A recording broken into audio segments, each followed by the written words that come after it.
Hello guys welcome back to my mini vlog. यो भिडियोहरू चाहिँ 1 महिना अगाडिको तर मैले आज एडिट गर्दैछु। म जस्तो अल्छी मान्छे कहाँ पाउनुहुन्छ, तपाईँले कहीँ पनि पाउनुहुन्न। त्यही भएर अल्छी नमानी हेर्नु होला। आज चाहिँ मेरो हजुरआमा दिदी अनि गाउँको आन्टी आउँदै हुन्थ्यो अनि म कति एक्साइटेड भएर हेर्नु गएको त कोही आएकै छैन। कोटेश्वरमा आयो भनेको त आइनो कोटेश्वरको जाम लामो हुन्छ तर यत्रो टाइम चाहिँ लाग्दैन थियो कि आधी घन्टा लाग्यो यिनीहरूले, तर पनि आइपुगेनन्। अनि मैले सब्जी बसाएर आएको थिएँ घरमा, त्यही भएर म सब्जी हेर्न गएँ। फेरि यहीँनेरि यत्तिकै छोडेर सब्जी हेर्नु गएँ अनि सब्जी हेरेको त डर्नु आँटेको रहेछ, तर मैले सहेको स्पिडमा पारेको थिएँ, त्यही भएर खासै असर त परेन। चोक्के भनेर फेरि मैले यो गरेर फेरि ताल्चा साल्चा लाएर फेरि म गएको। अनि म जाँदाखेरि त उनीहरू त आइसकेको रहेछ क्या। म टुटुटु कतै गएँ अनि दिदीलाई हक गरेँ पहिला, अनि आन्टीलाई हक गरेँ, अनि आमालाई गरेँ।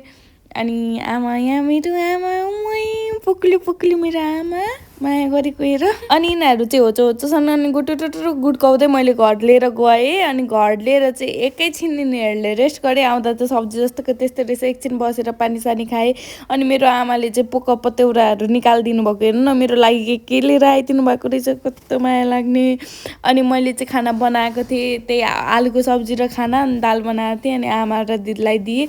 आजको लागि चाहिँ यति नै। Thank you so much for watching. Bye by.